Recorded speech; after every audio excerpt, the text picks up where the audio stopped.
Normal kita berapa kali sih ganti pembalut? 3 sampai dengan 4 kali. Tapi sampai setiap jam atau lebih dari 6 kali dalam 24 jam. Volumenya banyak, penuh. Sampai bikin kita lemas. Ya itu udah bahaya. Jadi dia pada dasarnya menstruasi, tapi darahnya nggak keluar. Seharusnya menstruasi tidak sampai nyeri hebat. Makanya kalau kita kategorikan kadang-kadang normalnya harusnya tidak nyeri.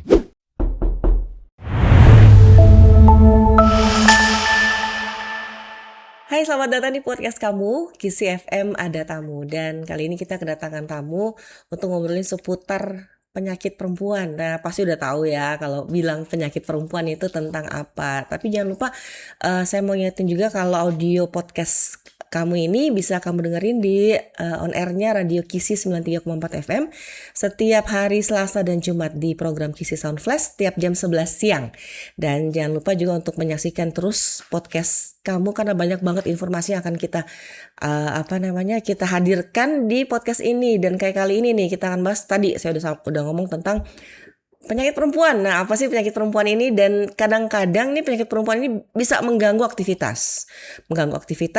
Bisa karena nyeri yang hebat atau keluarnya banyak. Nah, kira-kira itu normal apa enggak sih? Nah, kita akan bahasnya kali ini bersama dengan Dr. Nazif, spesialis obstetri ginekologi, subspesialis fertilitas, endokrinologi, reproduksi ya dok ya. Halo dokter. Halo, selamat pagi.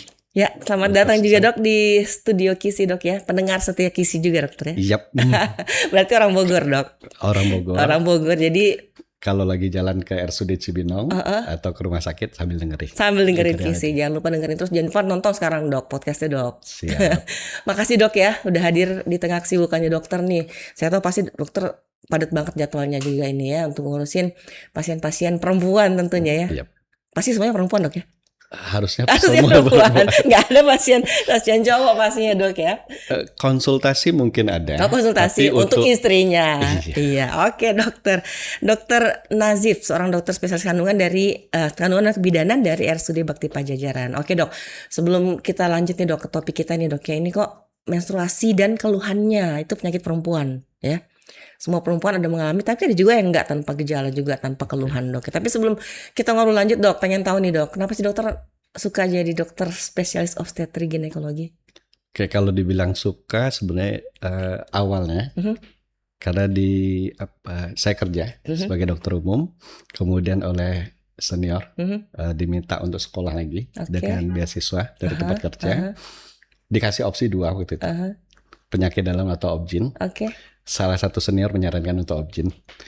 Awalnya takut dengan obgyn, ternyata setelah masuk suka dengan obgyn. Enjoy ya? Iya. Dan mungkin boleh dibilang lebih menarik juga kali ya kalau obgyn ya, kan dokter kan bisa membedah juga, karena kalau penyakit dalam kan enggak pegang pisau gitu istilahnya. Beda, sama-sama menarik dua-duanya. Cuman di obgyn kayaknya kita butuh saat-saat tertentu kebutuhan yang cepat.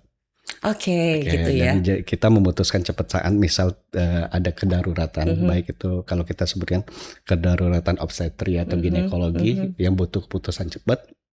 Nah, obgyn cepat melakukan di situ. Itu yang bikin dokter menarik ya, tertarik juga. Menarik ya, karena jam kerja yang tidak jelas. Oke, berarti tiba-tiba ada orang mau lahiran tengah malam. Berarti on call, siap terus 24 jam. Siap terus 24 jam berapapun ditelepon. Oke. Ayo. Jadi biar jam 2 dini hari kalau ada yang sito itu memanggil harus operasi. Mata mesti kebuka berarti dok ya? Terpaksa dibuka. Itu gimana dok? Mengatasi itu misalnya. Kan memang ya oke lah itu udah kerjaan dokter. Tapi kan ada nggak kadang-kadang kesulitan? Oke, mungkin kayak ini. Di saat ada waktu istirahat. Jadi kayak power nap gitu. Kita tidur sebentar, itu bisa mengembalikan lagi konsentrasi kita. Jadi bisa siap lagi, seger lagi kalau untuk mulai kerja lagi. Jadi ya mungkin menyiapkan waktu-waktu istirahat di sela-sela waktu. Menyiapkan waktu istirahat sela-sela waktu yang ada ya. Di keterbatasan waktu itu pastinya ya. Secara pengalaman dok, biasanya itu kalau sito juga yang saya tahu tuh lebih banyak tuh di tengah malam biasanya, benar nggak dok? Karena itu jadinya situ sebetulnya. Tapi itu yang bikin malah dokter harus siap terus berarti ya? Iya, harus siap terus dan kita sambil melihatkan, misal kalau di obstetri kita lihat indikasinya. waktunya, indikasi ibu, indikasi janin, baru kita putuskan ini situ. Jam berapa. Apalagi kalau kita kerja di rumah sakit yang ponek kan, sebenarnya dalam waktu 30 menit sejak diputuskan, kita harapkan sebenarnya tindakan kita udah selesai. Sudah bayi udah dilahirkan. Kalau untuk yang kasus-kasus obstetri. Kalau ginekologi kan misal contoh kayak kista terpuntir yang nyeri hebat, atau misal kayak kehamilan luar kandungan yang butuh tindakan cepat karena perdarahan intraabdomen yang mesti kita segera atasi. Nah itu butuh waktu cepat, tindakan cepat. Oke, jadi kalau obstetri itu terkait dengan kandungan dok ya. Kalau ginekologi terkait dengan penyakit yang di dalam kandungannya. Obstetri kebidanan. Kebidanan, maksudnya kebidanan. Jadi tentang ibu dan dan kehamilannya. Dan kehamilan. Kalau yang ginekologi tentang penyakit kandungan. Penyakit kandungan, oke. Jadi dokter menangani keduanya itu. Ada suka dukanya nggak sih dok selama menjadi seorang spesialis obstetri ginekologi? Kayaknya banyak sukanya. Banyak sukanya? Ya, banyak sukanya karena kita ngadapi berbagai kasus. Sambil belajar terus. Kan ilmu berubah terus. Kita dapat ilmu-ilmu baru. Ambil contoh yang terbaru sekarang. Selama ini kan kita kenal istilah mungkin PCOS. PCOS iya. Ya, sekarang udah ganti nama loh. Apa sekarang namanya? Jadi PMOS. Oh, PMOS. Iya, adalah kalau dulu sebutannya Polycystic Ovarium Syndrome. Oke. Kan kista kesan yang ditangkap nih polikistik, banyak kista di ovarium. Jadi sindrom karena banyak kista di ovarium. Padahal kan sebenarnya bukan kista nih, itu cuma folikel. Jadi sekarang ganti nama nih. Namanya sudah PMOS. Polyendocrinology Metabolic Ovarian Syndrome. Jadi sekarang kita ngomong itu bukan cuma di kasusnya kistik, tapi ini kasusnya endokrinologi. Jadi lebih banyak yang terlibat nih. Bukan cuma obgyn, tapi penyakit dalam juga terlibat. Karena endokrinologi kan ada di penyakit dalam juga. Betul. Nah jadi itu ada hal-hal yang menarik di obgyn yang berubah. Dan kita juga ngelihat beberapa terapi yang digunakan dan enak untuk dijelaskan ke pasien. Ambil contoh kayak misal contoh dulu PCOS. Salah satu terapi pakai metformin. Teman-teman sejawat di penyakit dalam pakai untuk diabetes. Kita pakai untuk atasi gangguan siklus menstruasinya. Ambil contoh kayak kita bicara nifedipin nih. Pada obstetri kita pakai untuk sebagai tokolitik untuk mengurangi kontraksi. Pada misal yang ada terancam lahir kurang bulan. Padahal teman-teman penyakit dalam pakai untuk obat hipertensi. Nah, ada beberapa hal yang kayak ini yang enak kita jelasin ke pasien. Dan ilmu itu kan berubah terus. Mungkin bisa jadi ada beberapa nanti sebenarnya terapi-terapi yang selama ini kita tahu di teman-teman yang lagi pakai, di kebidanan juga dipakai untuk hal yang lain yang mendukung atau untuk terapi di obstetri atau ginekologi. Berarti itu artinya ada saling keterkaitan juga ya antara penyakit dalam dengan obstetri ginekologi ini dok ya. Dan maju terus, udah itu ambil contoh tentang cara program hamil. Jadi kan makin maju. Dulu kita taunya berhubungan alami, kemudian insert. Sekarang udah sampai IVF bayi tabung. Kita nggak tahu ke depan lagi gimana. Betul. Jadi kebidanan kayaknya berkembang menarik terus. Tindakan operatif juga udah berubah. Kalau dulu, walaupun kita belajar nih dari teman-teman sejawat di bedah, dulu operasi kita laparotomi, buka perut nih, sama kayak teman-teman bedah juga buka perut, bisa insisinya mediana atau insisi panen steel. Sekarang kita udah ada minimal invasive surgery, laparoskopi. Dan beberapa tindakan udah bisa kita lakukan pakai dengan luka yang kecil, dengan laparoskopi. Itu berarti pendarahannya berkurang juga dok? Perdarahan berkurang, hari rawat berkurang, nyeri juga berkurang, penyembuhan juga jauh lebih cepat. Lebih cepat, dan gitu. Yang pasti satu, lebih estetik. Kan lebih kecil lukanya. Tapi itu bisa dok ya untuk mengeluarkan bayinya atau apa gitu ya? Kecuali bayi. Bayi nggak bisa ya? Jadi kalau kista, misal kayak kista ovarium, kista coklat, mioma, atau yang ini kita melakukan misal kayak angkat rahim, histerektomi, bisa dengan laparoskopi. Baik dok, kalau penyakit yang selama ini paling banyak ditangani dokter itu apa? Nyaris sih, yang sering itu gangguan di menstruasi, nyeri saat menstruasi, gangguan siklus, belum menstruasi berapa bulan, atau kadang-kadang kasus menarik yang belum pernah sama sekali menstruasi. Sudah umur berapa itu dok? Kadang ada datang ada umur di 13 tahun, 14 tahun, 16 tahun, belum sama sekali menstruasi, dan ini jadi tantangan di kita. Apakah itu hal normal atau enggak, Dok? Tentu saja tidak, kira-kira gitu. Karena kalau kita lihat di tumbuh kembang, ada siklus tumbuh kembang reproduksi. Dari mulai, kalau kita bilang ya, pertama kali kita ngelihat itu pertumbuhan payudara dulu. Jadi sekitar umur 8-9 tahun, anak perempuan harus mulai tumbuh payudara. 9-10 tahun dia harus mulai tumbuh rambut kemaluan. Umur 10-11 tahun dia harus mulai masuk siklus menstruasi. Jadi sebenarnya kita udah bisa nih ngawasi anak-anak kita yang perempuan, apakah ini ngikuti atau tidak. Oke, jadi kalau udah umur 11 tahun belum menstruasi, kita bisa tarik ke belakang. Ini udah payudaranya udah mulai tumbuh belum? Rambut kemaluannya udah mulai ada belum? Nah, kalau misal belum, kita mulai periksa. Kalau juga sudah ada, kita mulai periksa. Ada sesuatu tidak?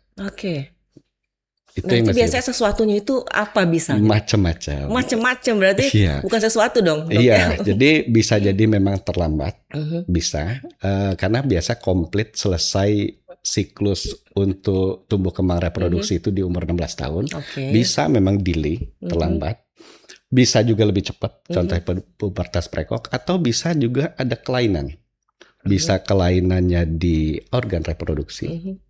Jadi di organ reproduksi ini kan kita ngeliat ada rahim, ada indung telur, dan ada saluran keluar, liang vagina. Dan ada yang paling umum dilihat nanti itu ada selaput darah di luar.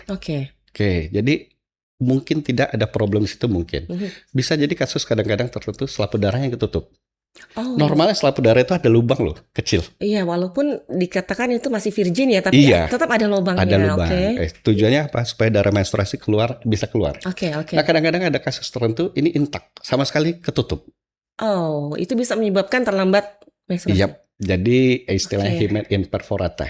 Hymennya selaput darah itu hymen itu nama lainnya ketutup. Jadi dia pada dasarnya menstruasi, tapi darahnya nggak keluar. Akhirnya numpuk, terkumpul bisa di awal di liang vagina, nanti makin banyak bisa terkumpul di dalam rahimnya. Itu yang kita nanti sebut kalau pada USG kelihatan gambaran cairannya. Bisa kita sebut sebagai hematokolpos. Ada cairan tumpukan darah di vagina, atau hematometra, tumpukan darah di dalam rahim. Nah, itu yang mesti kita lihat. Berarti itu mesti ada penanganan, Dok ya. Walaupun kadang-kadang orang tua kan bilang, gak apa-apa lah, masih umur 12, masih umur 13. Mungkin saya juga dulu orang tua misalnya kan, saya umur 12 baru saya menstruasi. Itu boleh nggak begitu? Atau memang harus diperiksakan? Boleh, nggak ada masalah. Itu biasanya kan baru mulai di umur 11 tahun. Mundur sedikit is okay. Cuma yang pasti mesti kita tanyakan ke anak tersebut. Ada gambaran keluhan nyeri siklik tidak? Kan menstruasi kadang-kadang karena pengaruh ada peluruhan, pengaruh ada zat enzim prostaglandin, kadang ada nyeri nih. Jadi ada nyeri yang berulang tidak tiap bulan. Jadi kita sebenarnya dari anak umur 11 tahun udah mulai nanya, udah keluar mens belum? Kalau belum, kita tanya ada nyeri tiap bulan nggak? Kalau ternyata dia sebenarnya ngeluh ada nyeri tiap bulan tapi tidak menstruasi, perlu kita periksa. Jangan-jangan memang keluhan tiap bulan itu dia menstruasi tapi darahnya nggak keluar. Kayak tadi yang dokter bilang. Nah, itu untuk anak-anak remaja ya, untuk menghadapi atau apa? Itu salah satu contohnya. Atau kadang-kadang ada beberapa kasus yang tidak terbentuknya vagina. Jadi agenesis vagina. Jadi kan pembentukan antara organ reproduksi itu ada dari atas nih namanya, dari ductus mallory, atau dari bawah. Ketemu nih. Makanya nanti dari luar kelihatan nih vaginanya ada. Tapi kalau kita periksa ternyata stop di beberapa senti. Saat kita periksa ternyata dengan bagian organ atas nggak ketemu. Itu namanya agenesis vagina. Ada contoh kasus. Lanjut dulu. Atau misal kadang-kadang malah uterusnya terlalu kecil dari ukuran yang seharusnya. Jadi hipoplasi, ukuran normalnya. Ternyata kecil benar, hipoplasi. Atau kadang-kadang di kasus terekstrim kita sebut kayak sindrom MRKH. Yang tadi hipoplasi juga. Kadang malah uterusnya tidak terbentuk sama sekali. Jadi dia tanpa uterus. Tapi yang mesti kita perhatikan juga, kenapa perlu ada tumbuh kembang itu, kita lihat ada tidak payudara, rambut kemaluan, itu mengindikasikan ada tidak organ reproduksi satu lagi yang memproduksi hormon, ovarium atau indung telur. Ovariumnya ya. Makanya kalau kita ngelihat pada anak gadis nih, tiba-tiba umur sudah 14-15 tahun, secara tampaknya perempuan, ternyata payudara belum tumbuh. Iya. Nah kita mesti pastikan dulu ovariumnya ada atau tidak. Udah itu kita, kalau ternyata kita kesulitan untuk melihat uterus, ovarium, kita mesti pastikan juga secara kromosom dia sebenarnya XX wanita atau XY sebenarnya. Jadi sebenarnya kasus ginekologi itu jauh lebih menarik dari awal. Iya betul. Ya, kayak ini aja sangat menarik dia, Dok. Nah, yang saya pengen tanya tadi nih, Dok, yang itu terkait juga yang tidak ada pertumbuhan sudah umur 14 atau 15 tahun, 16 tahun, bahkan tidak ada pertumbuhan dari payudaranya, ya kan? Itu bisa nggak, Dok, menyebabkan misalnya ya dikatakan bahwa ini jadi malah kayak katanya laki-laki gitu, maksudnya tanda kutip gitu ya? Nah, kemungkinan malah yang kita pikirkan itu, jangan-jangan sebenarnya dia ini laki-laki nih. Jadi yang gitu, kita bisa, jadi yang kita kira nanti ini klitoris di bawah, sebenarnya bukan klitoris, ternyata itu mikropenis. Jadi yang kita kira seperti vulva, sebenarnya jangan-jangan bukan vulva, tapi testis yang karena skrotum yang testisnya belum turun. Jadi kita nanti ketemu sebenarnya testisnya atau gonadnya masih ada di dalam, belum turun ke bawah. Jadi ada beberapa kelainan tumbuh kembang yang mungkin terjadi. Nah kita memastikan di situ. Itu baru di awal Kamela. Atau misal kita lihat juga gangguan siklus mens, ada tidak gambaran gangguan misalnya karena faktor lain. Misal contoh pada PCOS. Walaupun kita belum boleh, bukan tidak bisa menegakkan PCOS pada anak di bawah 17 tahun. Biarlah kita evaluasi saja. Tapi kan kita udah mulai ngeliat ini ada gangguan tidak siklus menstruasinya. Apa yang mesti kita perbaiki? Apakah pola hidupnya, lifestyle-nya, berat badannya untuk mengatur siklus menstruasi. Karena keterkaitan nanti dengan berat badan juga. Udah dengan pola makan. Bagaimana pola makannya? Apakah seimbang atau tidak? Ataukah terlalu banyak karbo, terlalu banyak gula? Iya. Itu juga jadi faktor-faktor pemicu juga untuk keterlambatan itu ya. Iya. Oke dokter, ini sekarang kita masuk nih ke yang kita udah masuk ke menstruasi ya sekarang ya. Kebanyakan perempuan nih pasti ada keluhan. Keluhan menstruasi ya. Ya saya sendiri juga ada keluhan ya kan, pasti nyeri hebat tuh tiap bulan. Kasihan sebenarnya doknya jadi perempuan doknya. Tiap bulan capek, tiap bulan nyeri. Nah itu apa memang hal yang wajar? Jadi tidak wajar sebenarnya. Nggak wajar. Jadi seharusnya menstruasi tidak sampai nyeri hebat. Makanya kalau kita kategorikan kadang-kadang normalnya harusnya tidak nyeri, biasa saja. Jadi itu siklus yang biasa. Salah satu yang mesti dijalani wanita karena pengaruh hormonal.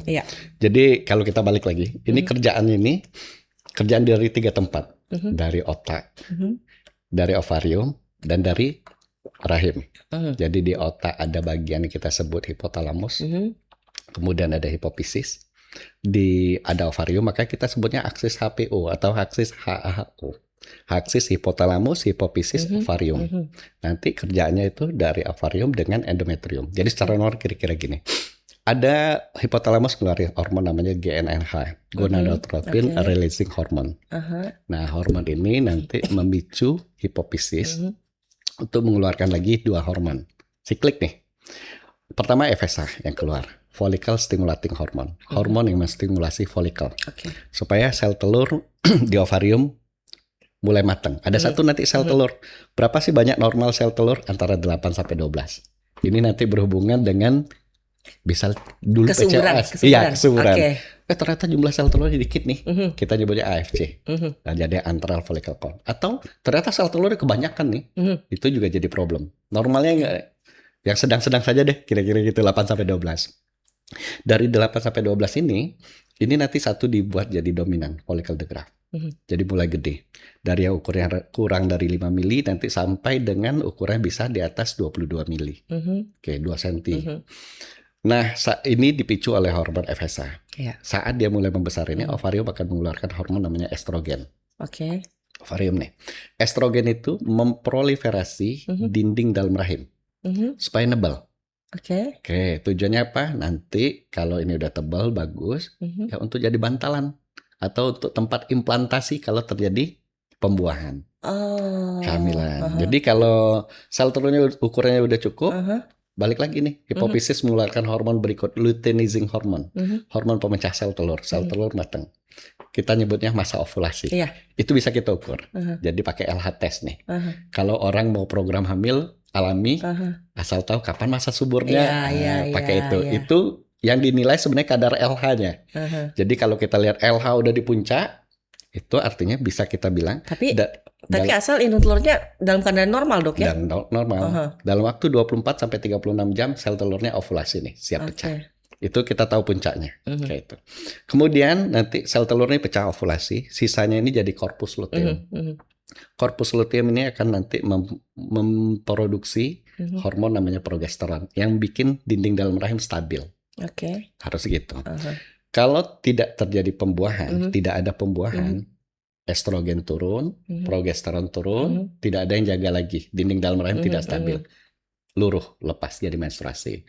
Siklus ini harusnya aman-aman saja, tidak ada nyeri, tidak ada masalah. Cuma ada nanti bikin problem. Ada satu enzim yang tindakannya mirip kayak hormon namanya prostaglandin. Kalau hormon diproduksi di otak, disebarkan lewat darah. Nah, kalau prostaglandin ini dibuat di tempat. Jadi itu dibuat di terus. Nah, ini sebenarnya yang jaga supaya kontraksi uterus bagus untuk mengeluarkan darah. Jadi kan uterus kontraksi nih untuk mengeluarkan darah. Prostaglandin kerja untuk bantu itu.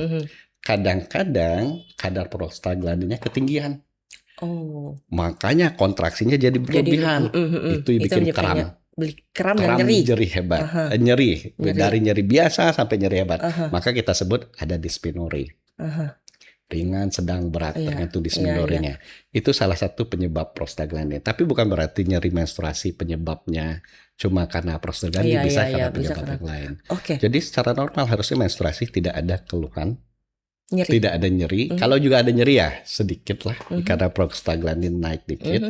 Yang sebenarnya bisa diatasi dengan beberapa obat yang seperti non-steroid anti-inflamasi drug, contohnya kayak asam mefenamate atau ibuprofen. Nah, itu bisa untuk dikonsumsi untuk meringankan nyeri. Sebenarnya mengurangi kadar prostaglandin. Jadi gitu. Jadi dia bisa mengurangi nyeri. Jadi boleh pakai asam mefenamate saat nyeri menstruasi boleh. Tapi itu mengurangi jumlah itu juga, Dok, ya? Menekan prostaglandin supaya jangan terlalu berlebihan nih. Jadi kontraksinya bagus, darah-darah yang disebut darah menstruasi, peluruhan ini, endometrium yang luruh ya keluar dengan baik. Dok, kalau misalnya nih kan kadang-kadang orang bilang, aduh pusing, sakit kepala saat haid ini, saat menstruasi ini kan, itu normal nggak, Dok? Karena pengaruh hormonal itu ya. Itu normal. Jadi kan tadi saya cerita nih, saat ini tidak ada pembuahan, progesteron turun, estrogen turun. Estrogen yang bikin masalah kalau turun. Jadi estrogen turun. Dia masih dalam keadaan turun, dia akan menunjukkan tanda-tanda hipoestrogen atau estrogen rendah. Gambarannya itu pada perempuan suka swing mood, bad mood. Bad mood. Udah itu perasaan lelah. Nah itu perasaan yang sama nanti dirasakan saat kapan lagi sih estrogen rendah selain saat menstruasi? Hamil. Maka bumil kan sering ngeluh, pegal, bad mood, kayak itu. Udah itu ya perasaan lelah. Nah sama juga itu kapan dirasakan lagi saat sudah masuk perimenopause, mau menopause, estrogen turun, saat mau beradaptasi. Makanya keluhannya nanti gambarannya swing mood gambaran. Kadang-kadang berasa kulit terasa kering, kemudian terasa panas di malam hari, hot flash, atau ya kadang-kadang ini nyeri saat berhubungan.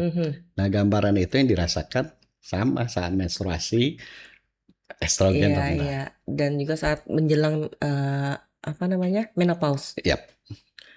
Berarti tapi ini hal yang wajar, Dok, ya, kalau misalnya kita perempuan tuh tiap bulan ada mood-moodannya gitu. Tapi jangan terlalu berlebihan. Nanti ada lagi keluhan. Jangan dibilang, dokter, cowok-cowok bener kamu nggak boleh. Dokter bilang jangan berlebihan katanya. Tapi itu maksudnya hal yang wajar lah ya gitu ya. Wajar lah Jadi ya. kadang-kadang ada yang terlalu berlebihan sampai gangguan benar, yang sampai dengan moodnya jelek benar. Jadi kita nyebutnya PMDD Kalau itu gitu. emang kayaknya Premenstrual Dysphoric Disorder. Iya, emang udah dasarnya kemudian kali dok itu ya. Dan itu malah udah ya salah satu gangguan hampir malah gangguan psikologis. Kita nyebutnya PMDD. Dok, kalau secara gangguan ya, keluhan ya, yang dianggap udah masuk fase berbahaya itu dari menstruasi apa? Secara normal menstruasi itu 3 sampai dengan 7 hari. Normal segitu. Iya. Kapan dianggap berbahaya? Kalau lebih dari 7 hari atau volumenya banyak. Berapa sih volume yang normal itu? Antara 80 sampai 110. Setengah gelas nih. Per hari? Iya. Nah, tiba-tiba banyak bener kira-kira gitu. Sampai hampir setiap jam harus ganti pembalut. Normal kita berapa kali sih ganti pembalut? 3 sampai dengan 4 kali. Tapi sampai setiap jam atau lebih dari 6 kali dalam 24 jam. Volumenya banyak, penuh. Sampai bikin kita lemas. Ya itu udah bahaya. Dan kita mesti cari tahu apa penyebabnya. Kemudian kalau itu biasa yang paling sering. Kalau yang mesti kita perhatikan lagi malah kalau siklusnya terlalu pendek. Jarak antara menstruasi hari pertama ke hari pertama itu normalnya antara 21 sampai 35. Rata-rata 28. Makanya kita bilang saya satu siklus itu 28 hari.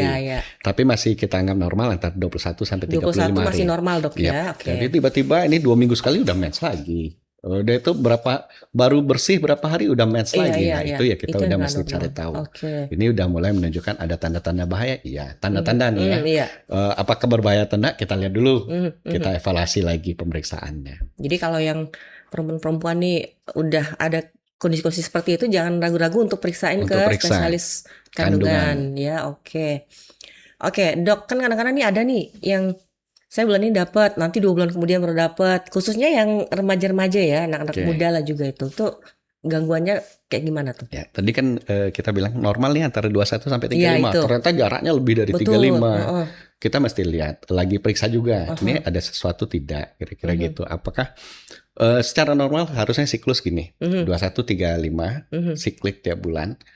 Nah kita lihat konsistensi konsisten atau tidak, rutin atau tidak. Kira tiba-tiba ada perubahan nih. Satu waktu siklusnya malah lama benar. Mesti kita evaluasi lagi. Ada apa kira-kira itu?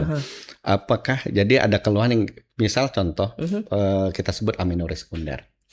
Kalau dalam waktu 3 bulan berturut-turut harusnya 3 siklus belum menstruasi. Atau jumlah darahnya sedikit, cuma bentuknya flek-flek. Kita mesti lihat, cari tahu ini penyebabnya apa. Paling umum, paling sering kadang-kadang ya balik yang dulu istilah PCOS. Jadi ada gangguan di pematangan sel telur. Kayak tadi kan saya cerita nih, ada satu sel telur dari hormon FSH supaya matang gede, dia itu ovulasi. Nah pada kasus PCOS dia tidak ovulasi, dia tidak pindah ovulasi. Dia jadi kayak rest, ditahan di situ. Jadi ujung-ujungnya siklusnya ini dia tidak ovulasi, korpus luteum tidak terbentuk, hormon progesteron tidak stabil, tidak adekuat, tidak bagus, dinding dalam rahim tidak dijaga dengan baik. Lama-lama tipis nih bisa. Nah itu yang akhirnya menyebabkan kalau udah tipis, estrogen juga bermasalah nih karena ini. Tipis, ya apa yang mau dilepas? Iya betul. Ujung-ujung timbul kalau estrogennya dikit, dindingnya nebel sebentar. Yang timbul cuma flek. Atau lama-lama tipis, bener terusan. Dia tidak menstruasi. Itu satu. Kita mesti lihat. Atau mungkin tidak, dia sedang menggunakan obat-obatan. Contoh, misal beberapa obat terapi juga menekan estrogen. Misal kayak pada kasus-kasus endometriosis, misalnya. Itu kan yang ditekan adalah salah satunya estrogen, menyebabkan estrogen rendah, dinding dalam rahim tetap tipis, ya tidak ada menstruasi. Makanya pada pengobatan orang berobat, misalnya diobati dengan Dinoges, misalnya contoh pada endometriosis, kita mesti kasih tahu, Bu, ini bisa jadi tidak menstruasi selama pengobatan. Karena jadi pertanyaan nanti, ini darahnya kemana? Atau dia menggunakan kontrasepsi yang berbasis hormonal misalnya. Itu bisa mengganggu juga menstruasi. Bisa mengganggu juga. Betul. Jadi kan kontrasepsi juga macam-macam nih. Ada yang hormonal, ada yang non hormonal. Hormonal juga ada 2 macam nih. Ada yang kombinasi mengandung estrogen progesteron atau yang progestin only. Nah yang progestin only ini yang kadang-kadang menyebabkan endometrium tetap rendah, tidak menstruasi. Contoh apa sih kayak progestin only? KB suntik yang 3 bulan. Itu dia progestin only, atau kayak mini pill, pil laktasi, atau kalau itu bisa juga contohnya kayak IUD tapi yang menggunakan hormon, contohnya seperti levonorgestrel, itu juga bisa, atau implan.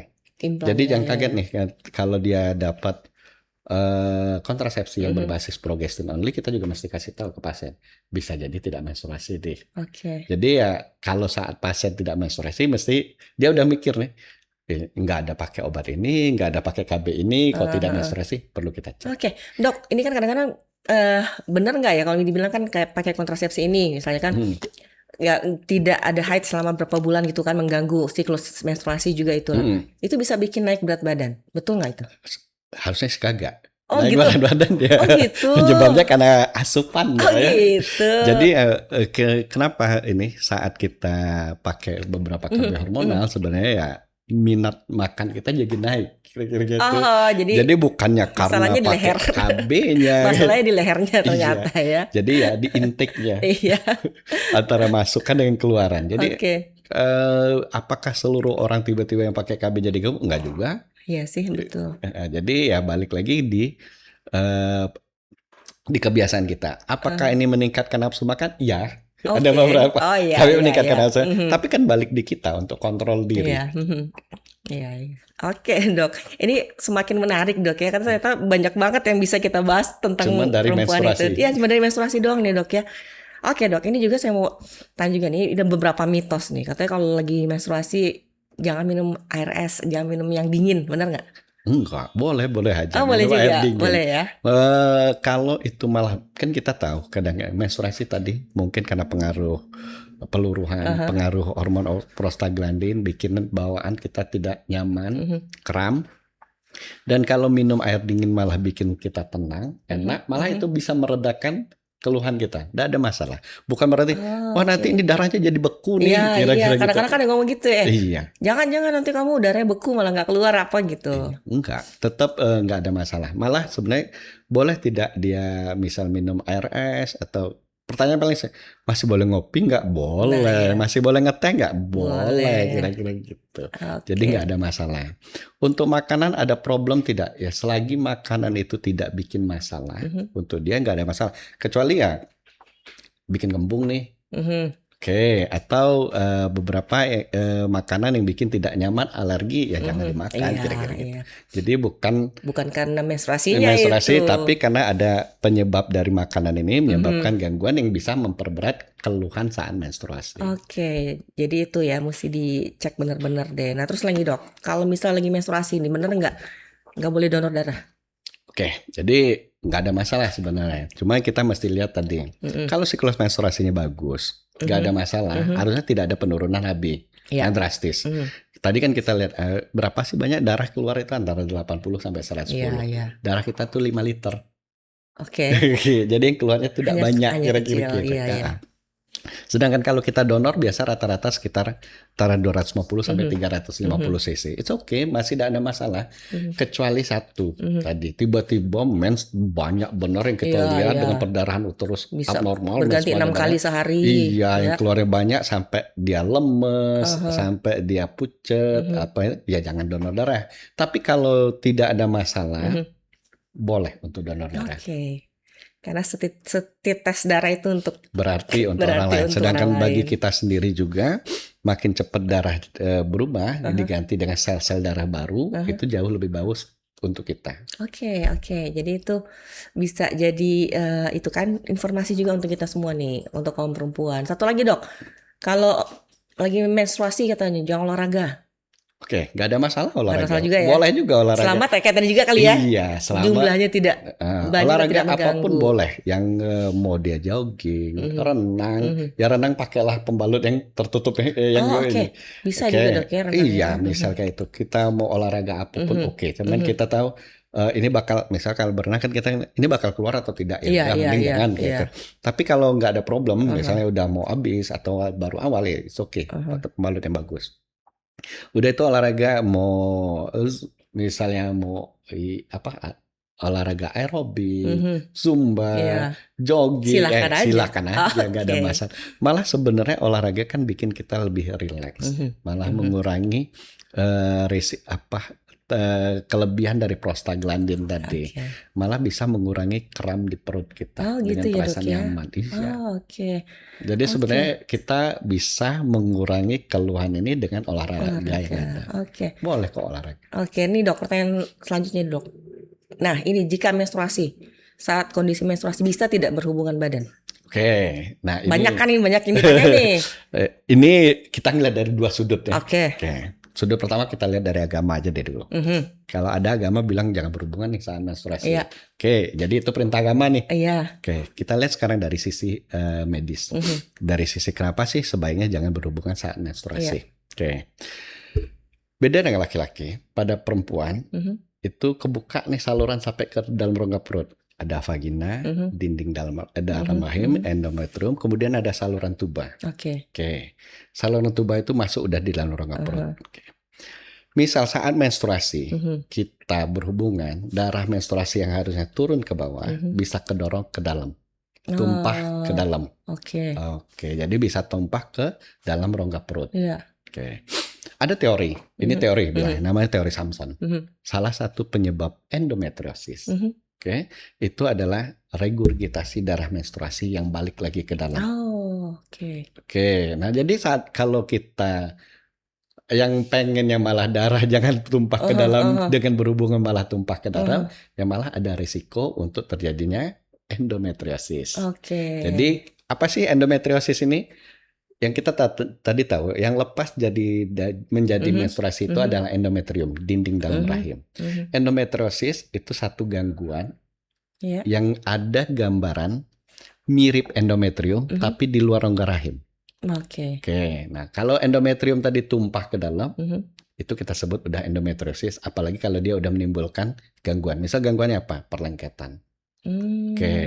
Atau misal dia kena di ovarium, bisa nyebabnya jadi kista endometriosis. Malah lebih berat kan. Jadi kalau ditanya sekarang, boleh tidak berhubungan saat menstruasi? Ada dua alasan. Agama tidak membolehkan, medis juga ngomong jangan, karena ada risiko untuk terjadinya endometriosis. Nah yang bikin rumit kalau endometriosis ada perlengketan, ini bikin masalah di infertility. Karena bisa jadi salurnya jadi ketutup atau tuba tidak pas posisinya. Misal ini sel telur, ini tuba gini.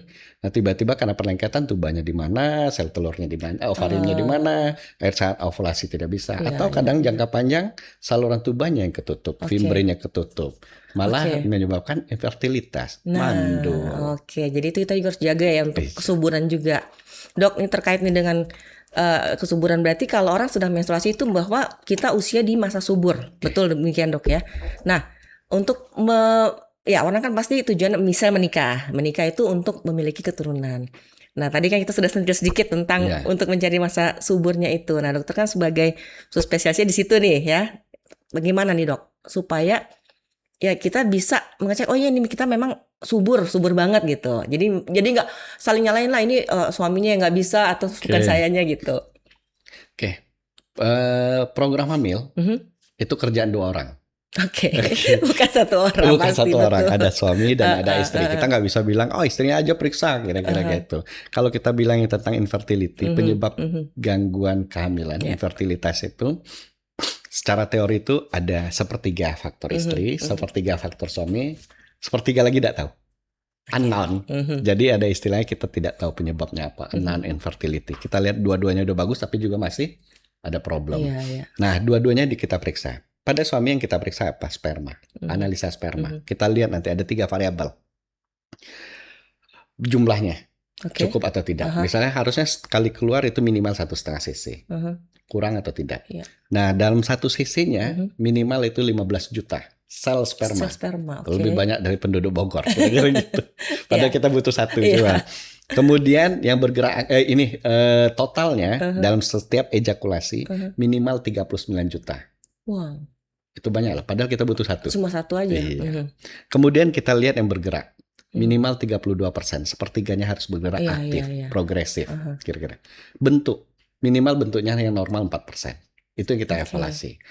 Kalau nilainya bagus kita sebut dengan sebagai normozoospermia. Kalau ada problem, misal jumlah kurang kita sebut oligo. Yang bergeraknya kurang kita sebut asteno. Yang kalau oligo itu artinya dikit. dari bahasa Yunani nih. Kalau asteno itu dari kata astenia, Yunani juga, artinya lemah. Kemudian kalau jumlah yang normalnya kurang, kita sebut terato. Sama dari bahasa Latin kuno, artinya cacat. Jadi, nah kita lihat di sini. Nanti kita bisa lihat problemnya dari mana. Mulai kita evaluasi. Ada testis nih, tempat pabriknya. Oke. Apakah di testis, ataukah di sebelum testis, ataukah setelah testis? Misalnya kita sebut di testis, ternyata ada problem di testis. Contohnya apa? Bisa jadi kayak varikokel. Bisa jadi menyebabkan nutrisi yang untuk membuat pabrik jalan bagus tidak cukup. Atau sebenarnya untuk bahan bakunya, pretestikular. Dia apakah vitaminnya cukup atau tidak, gaya hidup lah juga, gaya hidupnya bagus atau tidak, supaya asupan nutrisinya bagus atau tidak, atau di jalur keluarnya, vas deferensnya ada problem atau tidak. Misalnya contoh kalau itu kan jadi salah satu konsep untuk KB jangka panjang pada laki-laki, vasektomi. Vas deferennya ditutup. Nah sebenarnya dia tanpa di vasektomi ada problem tidak di vas deferen, itu mesti dilihat. Nah ini collab jadinya. Kalau pada laki-laki kita collabnya banyak nih. Dengan dokter andrologi bisa, dengan dokter urologi bisa. Kita cari tahu penyebabnya kalau ada problem. Itu yang suami. Makanya kalau ditanya, ada tidak laki-laki pasti ada. Untuk konsul, kayak gitu konsulnya. Ada konsul untuk analisa sperma. Tapi nanti kita refer ke andrologi atau urologi. Nah pada wanita, pertanyaan paling penting pertama kali apa? Siklus mensnya bagus nggak? Teratur apa enggak? Teratur atau enggak? Kuncinya di situ. Siklus menstruasi untuk program hamil. Next, berikut kita lihat salurannya tadi. Kita lihat kan ada saluran tuba. Karena tuba nih, indung telur di luar. Tubanya bagus atau tidak. Itu kita periksa. Nah, selain itu kita lihat juga faktor usia. Oke. Kalau tadi laki-laki dikasih pabrik oleh Tuhan. Jadi Tuhan tuh ngasih beda tuh antara laki-laki dan perempuan. Pada laki-laki Tuhan ngasih pabrik. Perempuan enggak. Tuhan enggak ngasih pabrik. Tuhan ngasih bank. Cadangan aja. Nih dikasih bank nih. Segini duitnya. Jadi yang dikasih segini nih sel telurnya. Itu kepake terus. Kepake terus untuk tumbuh kembang, kepake terus untuk jaga kulit, kepake terus untuk jaga bagus rambut, kepake terus untuk tulang, yaitu kulit, tulang, rambut, pokoknya kepake untuk mood, kira-kira kayak itu. Jadi cadangannya turun terus. Jadi secara normal kira-kira gini, saat kita lahir, jumlah sel telur itu sekitar 200.000. Saat kita umur 20 tahun, itu tinggal sekitar 50.000-an. Oh berkurang ya? Berkurang, karena pakai terus tumbuh kembang lebih cepat. Saat kita umur 35 tahun, itu tinggal 5.000 sampai 10.000. Semakin berkurang? Ya, secara teori, umur 38 tahun itu udah peak terendahnya, sekitar 1.000-an. 1.000 sampai 5.000. Nah itu yang mesti kita pastikan. Cadangan sel telurnya masih oke atau tidak. Ini bisa kita nilai ada 2 pemeriksaan. IFC, antral follicle count, yang kita hitung tadi jumlah sel telur saat ini. Dengan satu lagi AMH, kadar anti-Mullerian hormonnya kita nilai. Nah itu yang mesti kita pastikan kalau orang mau program hamil. Makanya kalau misal pada tiba-tiba pada remaja atau anak muda ada kista, ada 2 pendekatan yang berbeda. Fair biasa pendekatannya konservatif, dokter Fair. Kita biasa cuma, bisa kista coklat nih, pada ini gede nih kista coklatnya, kira-kira gitu. Kita tidak otomatis angkat satu ovariumnya itu, kita berusaha kistektomi. Nah operasi yang lebih mudah untuk lakukan kistektomi itu pakai laparoskopi. Nah, itu salah satu kompetensi dari Fair. Jadi tujuannya apa? Supaya cuman kita ngambil yang sakit aja, yang sehat masih kita tinggalkan. Kenapa? Kalau kita ambil langsung satu indung telur, ya kita udah kehilangan cadangan lagi. Iya betul. Turun drastis nih. Tiap tahun juga berkurang kan? Padahal secara alami bukan setiap tahun nih, setiap bulan. Setiap bulan berkurang. Ya betul. Jadi kita hati-hati benar ngelihat itu. Makanya pertanyaan berikut, pernah riwayat operasi apa aja? Oke, untuk ngelihat. Kemudian apalagi yang bisa nyebabin gangguan itu? Kista tadi bisa. Udah itu penyebab yang lain juga bisa. Udah itu kita lihat pada perempuan memang pemeriksaan sedikit lebih banyak. Ada problem tidak kalau tadi di indung telur kita lihat di siklus menstruasi, di saluran tubanya kita lihat tertutup atau tidak. Ada beberapa pemeriksaan yang bisa kita lakukan. Kalau di poli kita sebut pemeriksaan SIS, salin infusion sonografi. Kita semprot cairan NaCl, kita lihat pakai USG. Oh ini kebuka atau enggak, atau bisa pakai HSG. Atau kalau di saat operasi laparoskopi bisa dengan kromotubasi. Oke, itu untuk tuba. Iya. Kemudian kita lihat juga di uterusnya, di rahimnya. Problem tidak? Oke. Problemnya satu, kayak kita tadi.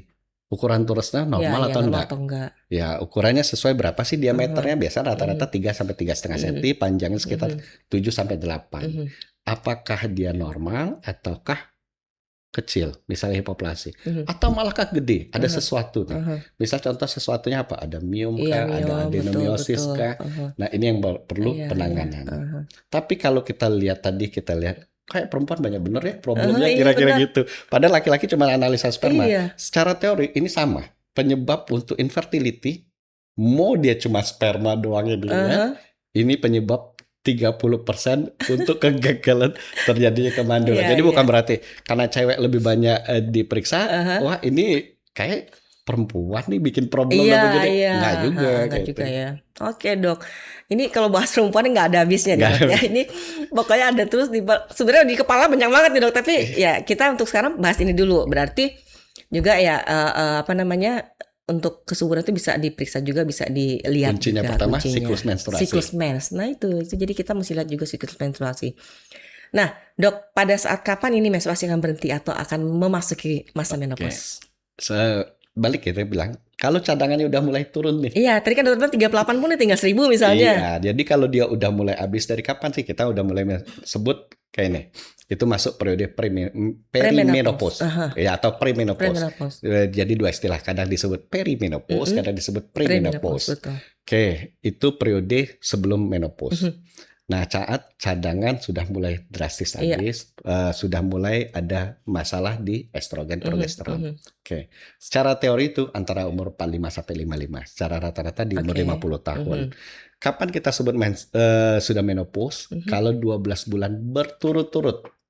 Oke. Jadi sama sekali nggak ada jeda nih, berturut-turut tidak menstruasi tidak turun lagi. Menstruasi. Oke, itu udah kita sebut sebagai menopause. Biasanya kita nanti pada pemeriksaan ngelihat kalau pada menopause uterus mulai atrofi, mulai ngecil nih. Kecil. Iya, diameternya kadang-kadang bisa 1 sampai 2 cm, udah ngecil benar. Kira-kira itu kita udah bilang sebagai udah menopause nih. Dok, ada kan keluhan nih dok ya. Keluhan malah perdarahannya itu malah semakin banyak itu. Apakah itu juga ada di perimenopause ini? Oke, ada. Jadi ada beberapa, itu yang mesti kita juga hati-hati kalau ada perdarahan di luar siklus menstruasi. Misalnya perdarahan saat berhubungan, atau perdarahan di antara dua siklus, atau juga salah satu itu perdarahan di waktu perimenopause, menopause. Nah, kita mesti cek ini sumbernya dari mana, problem dari mana. Apakah ada masalah di mulut rahim, di serviks, ataukah ada masalah di rahimnya, ataukah ada masalah di dinding dalam rahim, seperti ada polip, atau pada kasus menopause kok tiba-tiba berdarah banyak, mesti kita lihat, kita pastikan nih serviks bagus atau tidak. Kayak dengan pemeriksaan inspekulog kita lihat kondisi serviks.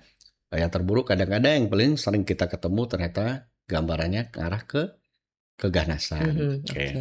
Kemudian ada beberapa kasus pada mungkin nggak berasa nih sebelumnya, atau berasa cuma dari keluar, tahu nih ada miom, kira-kira kayak itu, cuma nggak diapa-apain, nggak diterapi. Cuma ada beberapa kasus miom yang harusnya atrofi juga saat uterus atrofi, dia berubah bentuk. Kita sebut namanya degenerasi kistik.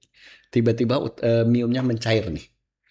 Nah, dia bukan lagi miom ini kan sebenarnya jaringan ikat nih.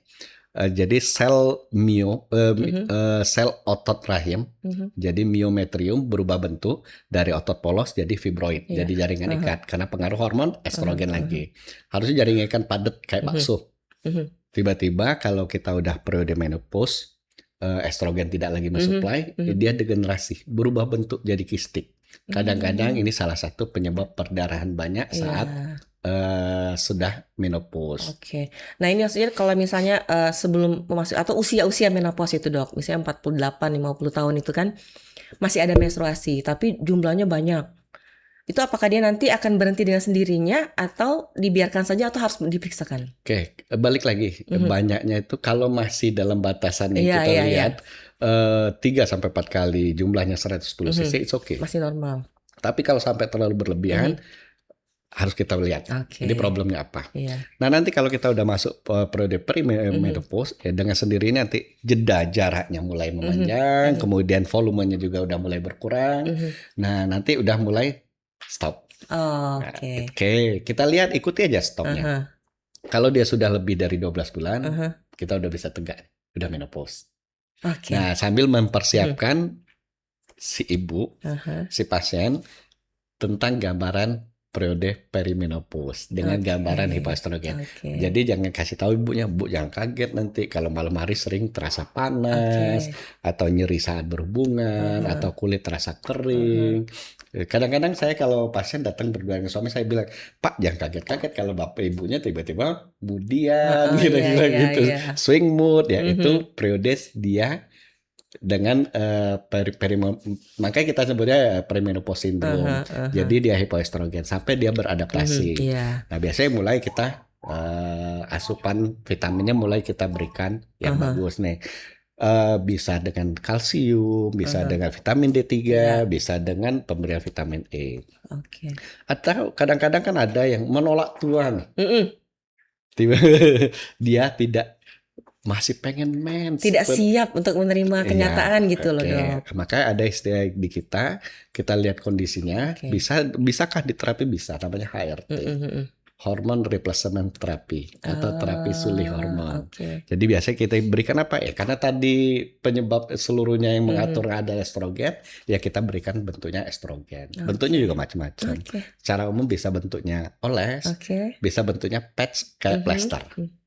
Oke dok, luar biasa. Kayaknya kita mesti bahas sendiri deh dok tentang menopause ini dok ya. Kayaknya waktunya singkat, kita nih bahas menstruasi sampai menopause aja kita udah, aduh ini waktunya cukup panjang.